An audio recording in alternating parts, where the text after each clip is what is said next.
Hi friends, welcome to Amuda's Crochet Patterns. Friends, இன்னைக்கு வீடியோவில் பார்த்தீங்கன்னா நம்ம இன்னொரு நியூவாக ஒரு பேட்டர்ன் கற்றுக்க போகிறோங்க. அது வந்து என்னதுன்னு பார்த்தீங்கன்னா ஸ்ட்ராபெரி ஸ்டிச். அதாவது ஒரு ஸ்ட்ராபெரி ஸ்டிச் வந்து எப்படி பண்ணலாம் அப்படிங்கிறது வந்து இன்றைக்கி கற்றுக்க போகிறீங்க. இன்றைக்கி வந்து எப்படி ஸ்டிச் பண்ணுறது அப்படிங்கிற பேட்டர்ன் வந்து நான் சொல்கிறேங்க. இதுக்கு அடுத்தது வந்து நான் ஒரு பேக் அதில் எப்படி போடலாம் அப்படின்னு சொல்கிறேன். ஃபோன் பவுச்சாகவும் நம்ம போட்டுக்கலாம், ஹேண்ட் பர்ஸாகவும் போட்டுக்கலாம், bags, hand bags, shopping bags எது வேணாலும் இந்த டிசைன் யூஸ் பண்ணி போடலாங்க. இது ஒரு நல்ல க்யூட்டான டிசைனு. அதுக்கு நான் எடுத்துருக்க கலர்ஸ் என்னென்னு பார்த்தீங்கன்னா, நான் ரெட்டும் க்ரீனும் எடுத்திருக்கேன். நீங்கள் ரெட்டுக்கு பதிலாக பிங்க், ஸ்ட்ராபெரி என்னென்ன கலரில் இருக்கோ அந்த மாதிரி கலர்ஸ் எடுத்துக்கலாம். நீங்கள் இந்த உங்கள் விஷ் தான். ரெட்டுக்கு பதிலாக நீங்கள் என்ன கலர் வேணாலும் ஆல்டர்னேட்டிவ் போட்டுக்கலாம். க்ரீன் வந்துட்டு நான் லைட் க்ரீன் எடுத்திருக்கேன். நீங்கள் டார்க் க்ரீன் எப்படி வேணாலும் எடுத்துக்கலாங்க. இப்போ இந்த 2 கலர் தான் நம்மளுக்கு பேஸ். இப்போ இந்த கலர் வச்சு நம்ம பண்ண போகிறோம். நான் வந்து ஹூக் சைஸ் பார்த்திங்கன்னா 4 mm ஹூக் எடுத்திருக்கேன். பாருங்கள், இது எப்படி ஒர்க் பண்ணலான்னு பாருங்கள். நம்மளுக்கு வந்து ஸ்டிச்சஸ் வந்து மல்டிபிள்ஸ் ஆஃப் 4 இருக்கணும். அதாவது செயின்ஸ் வந்து போடுறோம் இல்லைங்களா, அது வந்து 4 மல்டிபிள்ஸாக இருக்கணும். அது எப்படிங்கன்னா 4, 8, 12, 16, 20, 24, 28 அந்த மாதிரி நம்மளுக்கு இருக்கணும். ஓகேங்களா? இப்போ வந்து இந்த பேட்டர்ன் வந்து எப்படி போடுறது அப்படிங்கிறத நான் உங்களுக்கு காமிக்கிறேன். பாருங்கள், நான் வந்து டோட்டலாக 20 செயின்ஸ் போடுறேன். மல்டிபிள்ஸ் ஆஃப் 4ங்க. எது போட்டாலும் அது 4 மல்டிபிள்ஸாக இருக்கணும். பாருங்கள்,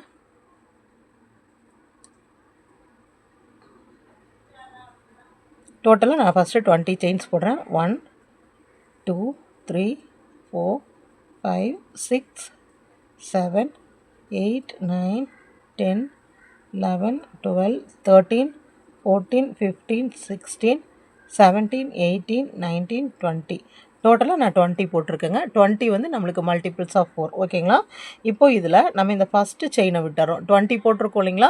நீங்கள் மல்டிபிள்ஸ் ஆஃப் 4 எவ்வளோ வேணாலும் போடலாம். பேக் சைஸை பொறுத்து போடலாம். ஓகேங்களா? இப்போ நான் இந்த ஃபஸ்ட்டு செயினை விட்டுட்டு செகண்ட் செயினில் வந்து ஒரு சிங்கிள் க்ரோஷே போடுறேன். அதே மாதிரி லைனாக சிங்கிள் க்ரோஷேஸ் போட்டு வரேன். இப்போ நம்மளுக்கு டோட்டலாக நம்ம கவுண்ட் வந்து 19 சிங்கிள் க்ரோஷேஸ் இருக்கணும். சிங்கிள் க்ரோஷேஸ் போட தெரியும் இல்லைங்களா?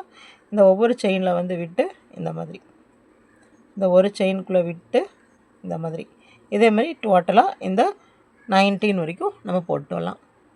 பாருங்கள், நான் டோட்டலாக 19 போட்டு வந்தாச்சு. ஓகேங்களா? 20 செயின்ஸ் போட்டோம். 20 செயின்ஸில் ஃபஸ்ட் இதை விட்டுட்டு அப்புறம் எல்லாத்துலேயும் ஒவ்வொரு சிங்கிள் க்ரோஷே போட்டிருக்கோம். ஓகேங்களா? டோட்டலாக நம்மளுக்கு வந்து இப்போ 19 ஆயிடுச்சு. அடுத்தது பாருங்கள், ஒரு செயின் போடுறோம். ஒரு செயின் போட்டு அப்படியே நம்ம ஒர்க்கை டேர்ன் பண்ணுறோம். டேர்ன் பண்ணிவிட்டு நல்லா பாருங்கள், ஃபஸ்ட்டு ஸ்டிச்சில் ஒரு சிங்கிள் க்ரோஷே,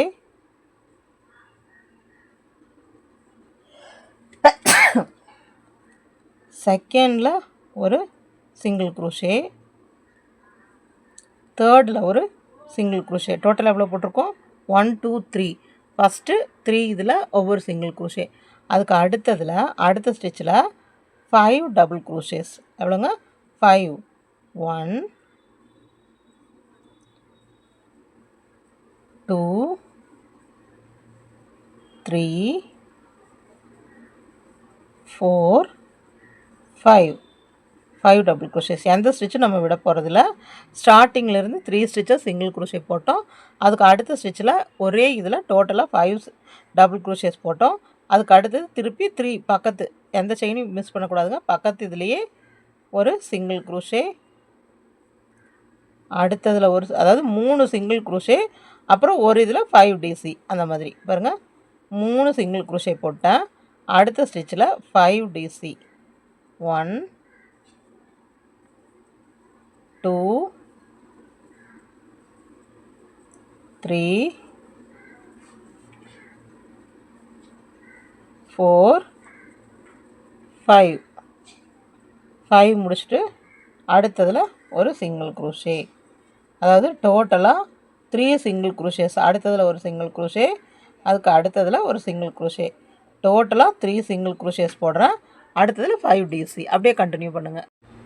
பாருங்கள், 5 முடிச்சுட்டு அதுக்கு அடுத்ததில் கரெக்டாக நம்மளுக்கு நம்ம ஒர்க்கை நீங்கள் எவ்வளோ கவுண்ட் எடுத்தாலும் கடைசியாக நம்மளுக்கு 3 சிங்கிள் க்ரோஷேயில் வந்து முடியணும். அந்த மாதிரி நீங்கள் கவுண்ட் எடுத்துக்கணும். ஓகேங்களா? பாருங்கள், 3 சிங்கிள் க்ரோஷேயில் நம்ம ஒர்க் வந்து முடியுது. நீங்கள் பேக்குக்கு என்ன மெத்தட் நீங்கள் என்ன ப்ராஜெக்ட் பண்ணுறதுனாலும் முதல்ல மல்டிபிள்ஸ் ஆஃப் 4 எடுக்கணும். கடைசியில் நம்மளுக்கு கம்ப்ளீட் ஆகும்போது 3 சிங்கிள் க்ரூஷேயில் வந்து கம்ப்ளீட் ஆகணும். ஓகேங்களா? இப்போ உங்களுக்கு இது வந்து ரோப் புரிஞ்சிருக்கும்னு நினைக்கிறேன்.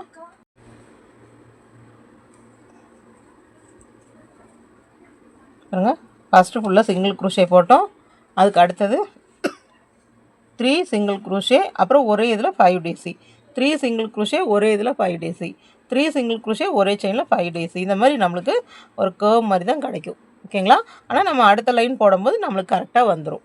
சரிங்களா? அதுக்கு அடுத்தது இப்போது இந்த ஒர்க்கை பொறுத்த வரைக்கும் நம்ம த்ரெட்டை வந்து கண்டினியூஸாக விட்டு நம்ம ஒர்க் பண்ண முடியாது.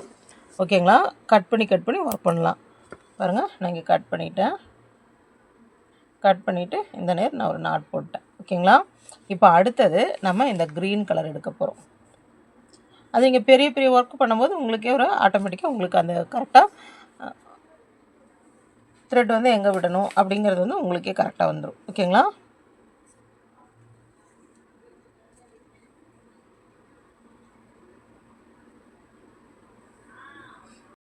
பாருங்கள், இதை போட்டு முடிச்சுட்டு நம்ம இந்த க்ரீன் இது ஒர்க் பண்ணும்போது இந்த மாதிரி பேக் சைடில் ஒர்க் பண்ணணும். ரெட் ஒர்க் பண்ணும்போது நம்மளுக்கு எந்த சைடு பாருங்கள், க்ரீன் ஒர்க் பண்ணும்போது பேக் சைடு ஒர்க் பண்ணும். இப்போது புதுசாக த்ரெட் எடுத்துருக்கு, க்ரீன் எடுத்துருக்கு. நல்லா பாருங்கள், இந்த லைனை இங்கே தான் ஸ்டார்ட் பண்ணியிருக்கோம். அப்போது சிங்கிள் க்ரூஷே இருக்கிற இடத்துல சிங்கிள் க்ரூஷே, ஆல்ரெடி நம்ம ரெட்டில் சிங்கிள் க்ரூஷே போட்டிருக்கோம் இல்லைங்களா, அந்த இடத்துல சிங்கிள் க்ரூஷேவே போடுங்க. பாருங்கள், அந்த இடத்துல சிங்கிள் க்ரூஷே ஒரு செயின் போட்டு அப்படியே சிங்கிள் க்ரூஷே. எப்போவுமே நம்மளுக்கு ஜாயின் பண்ண தெரியும் இல்லைங்களா, அந்த மாதிரி சிங்கிள் க்ரூஷே இருக்கிற இடத்துல சிங்கிள் க்ரூஷே, அடுத்த சிங்கிள் க்ரூஷேலையும் சிங்கிள் க்ரூஷே, அதுக்கு அடுத்த சிங்கிள் க்ரூஷேலையும் சிங்கிள் க்ரூஷே. ஓகேங்களா? மொத்தமாக 3 சிங்கிள் க்ரூஷே போட்டோம். இப்போ இந்த ஸ்டிச் ஆரம்பிச்சிருப்போம் பாருங்கள், 1 2 3 4 5 டிசி போட்டிருப்போம் இல்லைங்களா, அதில் நல்லா பார்த்துக்கோங்க, இப்படியே த்ரெட் இருக்குது, நம்ம எதுக்குள்ளேயும் இன்சர்ட் பண்ணல. பாருங்கள், இந்த ஃபஸ்ட்டு ஸ்டிச்சுக்குள்ளே விட்டு எப்படி எதுவுமே பண்ணல, நல்லா கொஞ்சம் இழுத்து இப்படி வச்சுக்கோங்க. செகண்ட் ஸ்டிச்சுக்குள்ளே விட்டு இப்படி எடுத்துக்கோங்க. தேர்டு ஸ்டிச்சுக்குள்ளே விட்டு சுற்றுறதோ எதுவுமே பண்ணல, நம்ம சிங்கிள் க்ரூஷே மாதிரியே தான் போடுறோம். பாருங்கள், ஹோல்குள்ளே சும்மா விடுறோம், இந்த நூலை இப்படி இழுத்துக்கிறோம், இந்த ஹோல்குள்ளே சும்மா இப்படி விடுறோம், அப்படியே அந்த நூலை இழுத்துக்கிறோம். டோட்டலாக எவ்வளோ டைம்ஸ் 1 2 3 4 5, அந்த 5 டிசிக்குள்ளேயும் ஒவ்வொரு டைம் விடுறோம்.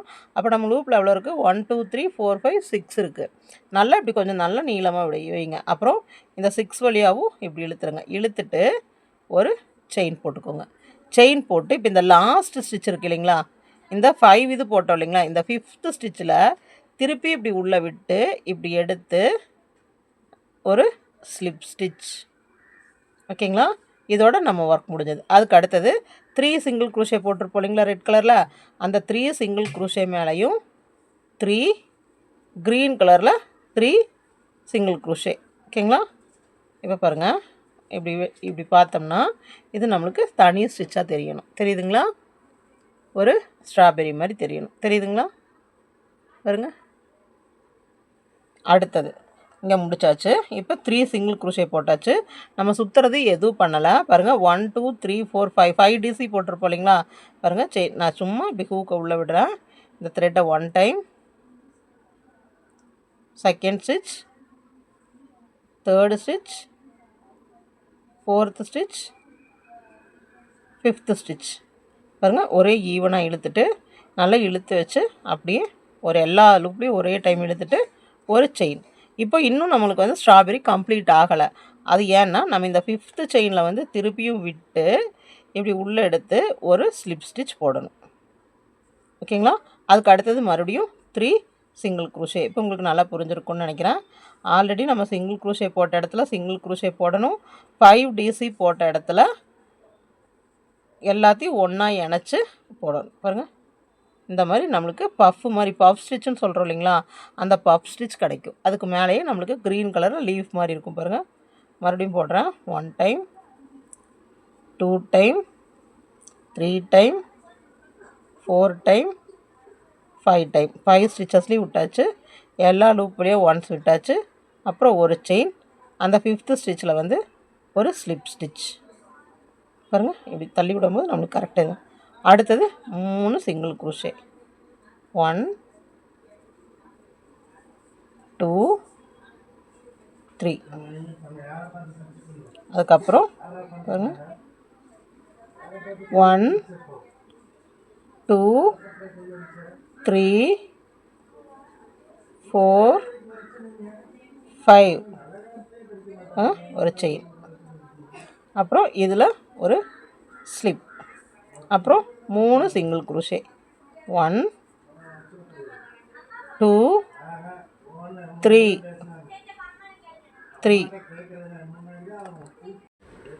பாருங்க இப்படி க்ரீன் முடிஞ்சிருச்சு. அப்புறம் ஒரு இது போட்டு நான் கட் பண்ணி விட்றேன். நீங்கள் பேக் போடும்போது கண்டினியூஸாக வந்துச்சுன்னா அப்படியே போட்டுக்கோங்க. ஓகேங்களா? பாருங்கள் நான் இப்போ க்ரீனாக எடுத்துட்டேன். அடுத்தது வந்துட்டு நம்ம க்ரீன் முடித்ததையும் அடுத்தது வந்து ரெட்டு. பாருங்கள் இப்போது ஸ்ட்ராபெரி ஸ்டிச் வந்து நம்மளுக்கு இப்போ இங்கே ஒரு ஸ்டிச்சு, இங்கே ஒன்று, இங்கே ஒன்று, இங்கே ஒன்று இப்படி இருக்குது. நம்ம அடுத்தது போடும்போது இது ரெண்டுக்கும் சென்டரில் நம்மளுக்கு ஸ்ட்ராபெரி வரணும். அதே மாதிரி இந்த ரெண்டுக்கும் சென்டரில் ஸ்ட்ராபெரி வரணும், இந்த ரெண்டுக்கும் சென்டரில் அப்புறம் இந்த நேர் ஒன்று வரணும். ஓகேங்களா? அந்த மாதிரி நம்ம பிளான் பண்ணி போடணும். அதனால தான் நம்ம வந்து நடுவில் வந்து இந்த 3 சிங்கிள் குரோஷே விட்டதோட ரீசன் வந்து இதுதாங்க. இப்போ பாருங்கள் இப்போது இதை வந்து இப்படி ஸ்ட்ரைட்டாக வச்சு ஒர்க் பண்ணக்கூடாது, இப்படி பேக் சைடு தான் வச்சு ஒர்க் பண்ணணும். ஓகேங்களா? பாருங்கள் ஃபஸ்ட்டு சிங்கிள் குரோஷேயில் எப்போவுமே ஃபஸ்ட்டு சிங்கிள் குரோஷேவும் லாஸ்ட்டு சிங்கிள் குரோஷேவும் நம்மளுக்கு சிங்கிள் குரோஷேவாக மட்டும்தான் இருக்கணும். பாருங்கள் நான் எப்படி த்ரெட்டை வந்து எப்படி ஜாயின் பண்ணுறேன்னு பாருங்கள். லாஸ்ட்டு சிங்கிள் குரோஷேயில் உள்ளே விட்டுட்டேன். இப்போது த்ரெட்டை இப்படி இழுத்துட்டு ஒரு செயின் போட்டுக்கிறேன். நல்லா பாருங்கள், ஒரு செயின் போட்டுக்கிறேன். ஒரு செயின் போட்டுட்டு அப்புறம் சேம் ஸ்டிச் அதே ஸ்டிச்சுக்குள்ளே விட்டு எடுத்து ஒரு சிங்கிள் குரோஷே. இப்போ தான் வந்து இது ஃபஸ்ட்டு சிங்கிள் குரோஷேவாக கவுண்ட்டு. இந்த மாதிரி தான் நீங்கள் கலர் ஒவ்வொன்றா ஜாயின் பண்ணி ஒவ்வொரு த்ரெட்டாக போடும்போது இப்படி தான் ஜாயின் பண்ணணும். இப்போ நான் ஃபஸ்ட்டு சிங்கிள் குரோஷே போட்டேன். அதுக்கு அடுத்ததில் 5 டிசி போட போகிறேன். சரிங்களா? ஒவ்வொரு ரோ இப்படி தான் சேஞ்ச் பண்ணும். 1 2 3 4 பாருங்க 5 டிசிஸ் போடணும். 1 2 3 4 5 டிசிஸ் போடணும். செகண்ட் ரோ நல்லா பாருங்கள், 5 டிசிஸ் போட்டுட்டு அடுத்ததில் நல்லா கவுண்ட் பார்த்துக்கோங்க. அடுத்ததில் ஒரு சிங்கிள் குரோஷே போடுவோம். அதுக்கு அடுத்த ஸ்டிச்சு கணக்கில்லை. இந்த ஸ்டிச்சும் கணக்கில்லை. இது ஸ்ட்ராபெரியோட அந்த சென்டர் போட்டோம் இல்லைங்களா? பார்த்தாவே தெரியுங்க பாருங்கள், சென்டர் செயின் இருக்கு இல்லைங்களா? இந்த சென்டர் செயின் இந்த செயினையும் விட்டுறணும். அதாவது ஸ்ட்ராபெரிக்கு மேலே உள்ள சென்டரோட அந்த பக்கமும் இந்த பக்கமும் ஒவ்வொரு செயின், அது வந்து கவுண்ட் வராது. ஓகேங்களா? இங்கே ஒரு சிங்கிள் குரோஷே அந்த ஸ்ட்ராபெரிக்கு மேலே சென்டரில் இருக்குது இல்லைங்களா? அதில் ஒரு சிங்கிள் குரோஷே. அப்புறம் இந்த பக்கம் ஒரு செயின் விட்டுருவோம். அதுக்கு அடுத்ததில் ஒரு சிங்கிள் குரோஷே. ஓகேங்களா? அதுக்கு அடுத்த ஸ்டிச்சில் 5 டிசி 1 2 3 4 5 இந்த 5ஐயும் போட்டுட்டு அதுக்கு அடுத்ததாக ஃபஸ்ட் இதில் 5 முடித்ததையும் பாருங்கள் பக்கத்துலேயே ஒரு சிங்கிள் குரோஷே. அதுக்கு அடுத்தது இந்த ஸ்டிச்சும் விட்டுட்டு இந்த ஸ்ட்ராபெரிக்கு மேலே அந்த சென்டரில் இருக்குது இல்லைங்களா? அந்த இடத்துல ஒரு சிங்கிள் குரோஷே. இந்த ஸ்டிச்சை விட்டுட்டு அதுக்கு அடுத்த இடத்துல ஒரு சிங்கிள் குரோஷே. சரிங்களா? இப்போ இங்கே வந்து 5 நம்மளுக்கு பார்த்தாவே செப்பரேட்டாக தெரியும். இங்கே வந்து சிங்கிள் குரோஷேக்கு இந்த ஹோலை பார்த்தாவே நம்மளுக்கு ஸ்டிச்சு ஹோல் மாதிரி தெரியுது. அதனால் இந்த ஹோலில் ஒரு டைம் விடுவோம், இந்த சென்டர் ஹோலில் ஒரு தடவை விடுவோம், இந்த 2 செயினை விட்டுருவோம். அதுக்கு அடுத்தது இங்கே ஒன்று, அதுக்கப்புறமா இந்த சென்டரில் ஒரு நீங்கள் இப்படி கணக்கு வச்சுக்கோங்க. இந்த சென்டரில் இருக்குது இல்லைங்களா? இந்த 3 நம்ம போட்டோம் இல்லைங்களா? இந்த 3 சிங்கிள் குரோஷே போட்டோம் இல்லைங்களா? அதில் சென்டர் சிங்கிள் குரோஷேல வந்து 5 டிசி போடணும். அதை ஞாபகம் வச்சுக்கோங்க. ஓகேங்களா? இப்போ பாருங்கள் நான் இது போட்டாச்சு. அடுத்தது 5 டிசி 1 2 3 4 5 டிசி போடுறேன். பக்கத்துலேயே ஒரு சிங்கிள் குரோஷே போடுறேன். அடுத்த செயின் எனக்கு கவுண்ட் இல்லை. அதுக்கு அடுத்தது ஸ்ட்ராபெரியோட சென்டர் பிளேஸில் ஒரு சிங்கிள் குரோஷே போடுறேன். அதுக்கு அடுத்த ஸ்டிச்சும் கவுண்ட் இல்லை. அதுக்கு அடுத்ததில் ஒரு சிங்கிள் குரோஷே. இப்போ சென்டர் போர்ஷனு. அதுக்கு அடுத்ததில் 1 2 3 4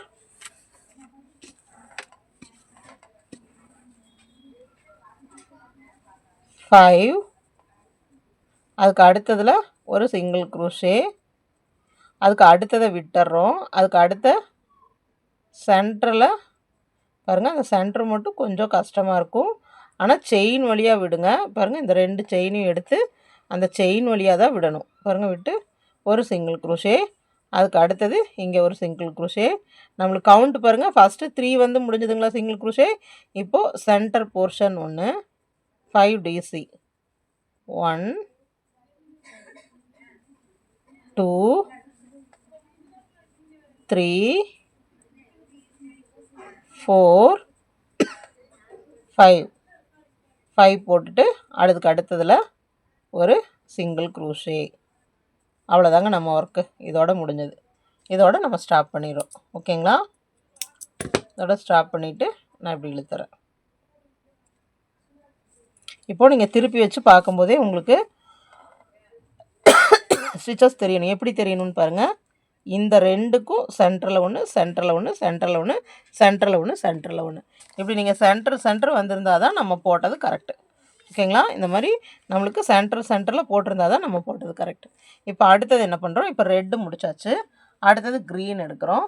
பாருங்கள், அடுத்தது க்ரீன் எடுக்கிறோம். க்ரீன் எடுத்துகிட்டு நம்ம எப்படி ஒர்க் பண்ணுறோம்? இப்படி திருப்பிக்கிறோம். நம்ம ஒர்க்கை வந்து இப்படி திருப்பிக்கணும். பாருங்கள், இந்த திருப்பி பார்த்தா நம்மளுக்கு இந்த மாதிரி தெரியணும். ஓகேங்களா? க்ரீனுக்கு வந்து நம்ம திருப்ப வேண்டாங்க, இப்படியே வச்சு ஒர்க் பண்ணலாம்.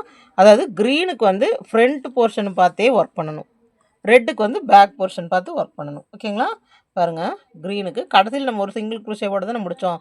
அதனால் அதே போல் கடைசியில் ஒரு சிங்கிள் க்ரோஷே. எப்பவுமே ஃபஸ்ட்டு ஒரு சிங்கிள் க்ரோஷே ஞாபகம் வச்சுக்கோங்க. எடுத்தாச்சு, ஒரு செயின் போடுறேன். திருப்பியும் சேம் ஹோலில் விட்டு ஒரு சிங்கிள் க்ரோஷே போட்டுக்கிறேன். ஓகேங்களா? போட்டு இப்போ தான் நம்ம ஸ்டிச் ஆரம்பிக்கிறோம். இப்போ இது முடிஞ்சிடுச்சு. அடுத்தது பாருங்கள், அடுத்தது இதை வந்து ஸ்ட்ராபெரியாக மாற்றணும். அதுக்கு என்ன பண்ணணும்? ஒரு இதில் இப்படி விட்டு எப்படி இழுக்கணும், அடுத்ததில் விட்டு எப்படி இழுக்கணும், அதுக்கு அடுத்ததில் 3 4 5 5லையும் இழுத்து அதை ஃபுல்லாக எல்லா லூப்லேயும் ஒன்ஸ் இழுத்து ஒரு செயின். பாருங்கள், இப்படி போட்டாச்சு. அதுக்கு அடுத்தது நான் சொன்ன மாதிரி இந்த கடைசி இதில் ஒரு ஸ்லிப் ஸ்டிச். ஓகேங்களா? இப்போ ஸ்ட்ராபெரி ஃபுல்லாக கம்ப்ளீட் ஆயிடுச்சு. அதுக்கு அடுத்தது நம்ம இதில் ஒரு சிங்கிள் க்ரோஷே, பாருங்கள், second single crochet, third single crochet, அதுக்கு கரெக்டாக 3 சிங்கிள் க்ரோஷேஸ் போட்டுறணும். அடுத்தது 5 DCயில் 1 2 3 4 5. இது சிங்கிள் க்ரோஷே டாகுன்னு சொல்லுவாங்க. பாருங்கள், இப்படி வந்துட்டு இங்கே ஒரு செயின். அதுக்கு அடுத்தது இந்த ஃபஸ்ட்டு ஸ்டிச்சிலேயே இப்படி உள்ளே விட்டு ஒரு ஸ்லிப் ஸ்டிச்.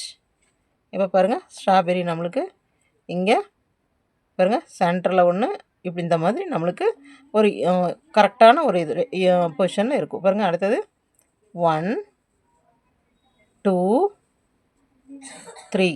3 சிங்கிள் க்ரோஷே போட்டாச்சு. அடுத்தது 1 2 3 4 5 போட்டாச்சு. 5லையும் இழுத்து ஒரு செயின், அப்புறம் ஃபஸ்ட் ஒன்னில் ஒரு ஸ்லிப் ஸ்டிச்.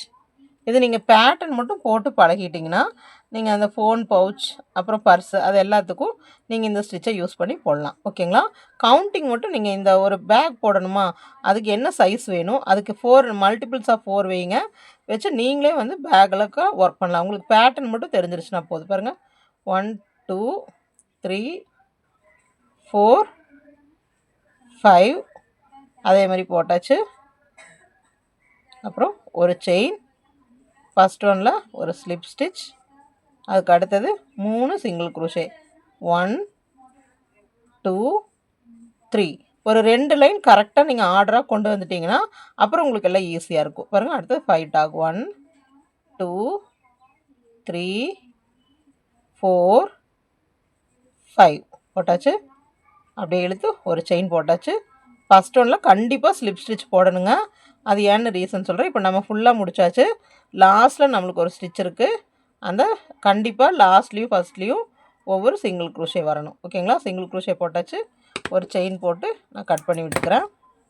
நம்ம கண்டினியூஸாக பேக்லாம் போடும்போது இப்படி கட் பண்ணி விட வேண்டியதில்லை. இப்போ பாருங்கள், இது போட்டு நம்ம கை வச்சு தான் இப்படி மூவ் பண்ணணும். அப்போ தான் இந்த நேர் வந்து பஃப் மாதிரி கிடைக்கும் நம்மளுக்கு. இப்போ பாருங்கள் எப்படி ஸ்ட்ராபெரின்னு வந்திருக்குன்னு பாருங்கள். பாருங்கள் இது ஈவனாக தெரியுதுங்களா? பாருங்கள் ஒரு ஃப்ரூட் மாதிரியும் மேலே லீஃப் மாதிரியும், ஒரு ஃப்ரூட் மாதிரியும் மேலே லீஃப் மாதிரியும் பாருங்கள். இதுக்கு சென்டர் போர்ஷன் இது. ஓகேங்களா? இப்போ அடுத்தது நம்ம என்ன பண்ண போகிறோம்?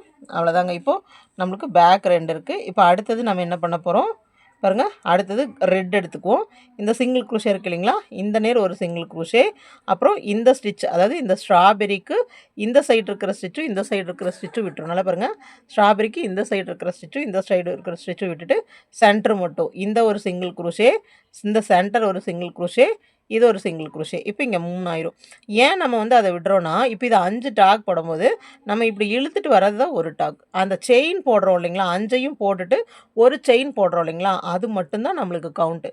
இது வந்து ஸ்லிப் ஸ்டிச்சோடதும், இது வந்து எல்லாத்தையும் ஒன்றா இழுத்துட்டு வர கவுண்ட். அதனால தான் இந்த ஸ்ட்ராபெரிக்கு மேலே இருக்கிற இந்த 2 ஸ்டிச்சையும் விட்டுறோம், சென்டர் ஸ்டிச்சை மட்டும் எடுக்கிறோம். புரிஞ்சுதுங்களா?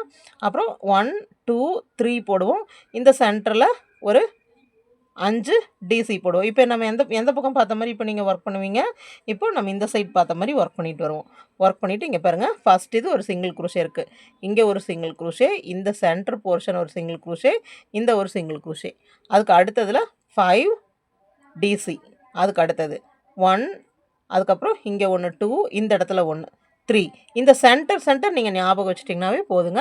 டோட்டலாக 3 single crochet 5 DC, 3 single crochet 5 DC அப்படின்னு போடுறது தான் இந்த ஸ்ட்ராபெரி ஸ்டிச். ஓகேங்களா? இப்போ அடுத்த லைனாலும் நீங்கள் கண்டினியூ பண்ணிக்குவீங்களா? பாருங்கள், நீங்கள் எவ்வளோ பெரிய பேக் வேணாலும் இதை யூஸ் பண்ணி போடலாம். பாருங்கள், ஃபோன் பேக்கு எல்லாமே போடலாம். இந்த ஸ்டிச்சை வந்து ப்ராக்டிஸ் பண்ணுங்கள்.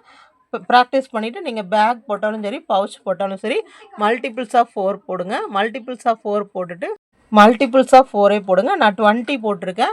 20 போட்டு 1, அதாவது உங்களுக்கு போட்டு பேட்டர்ன் தெரிஞ்சுக்கிறதுக்காக நான் வந்து 20 மட்டும் போட்டு நான் ஒரு சாம்பிள் இது மாதிரி போட்டு காமிச்சிருக்கேன். நீங்கள் பேக் ஒர்க் பண்ணுறதுனா இப்போ நான் 20 போட்டிருக்கேங்களா, நீங்கள் 40 போட்டிங்கன்னா, ஒரு பவுச் ஒர்க் பண்ணுறதுனா ஒரு 40 அப்படி போடுங்க. போட்டுட்டு நம்ம கடைசியில் நம்ம ஒர்க் முடிஞ்ச பிறகு அந்த பேக்கை நம்ம இந்த மாதிரி வச்சு கூட இந்த 2 சைடும் ஸ்டிச் பண்ணிட்டு வந்துக்கலாம். ஓகேங்களா? நீங்கள் இந்த ஸ்டிச்சை ப்ராக்டிஸ் பண்ணிவிட்டு இதை வச்சு நீங்கள் ஒரு பேக்கோ பவுச்சோ இல்லை நீங்கள் என்ன வேணாலும் போட்டு உங்கள் கிளாஸ்க்கு சப்மிட் பண்ணுங்கள். Granny square class, crochet class, இல்லை அட்வான்ஸ் லெவல் கிளாஸ், எந்த கிளாஸில் வேணாலும் நீங்கள் இந்த ஒர்க்கை சப்மிட் பண்ணலாம். இதுக்கு நீங்கள் ஒரு ப்ராஜெக்ட் பண்ணி சப்மிட் பண்ணுங்கள். ஓகேங்களா? தேங்க்ஸ் ஃபார் வாட்சிங்.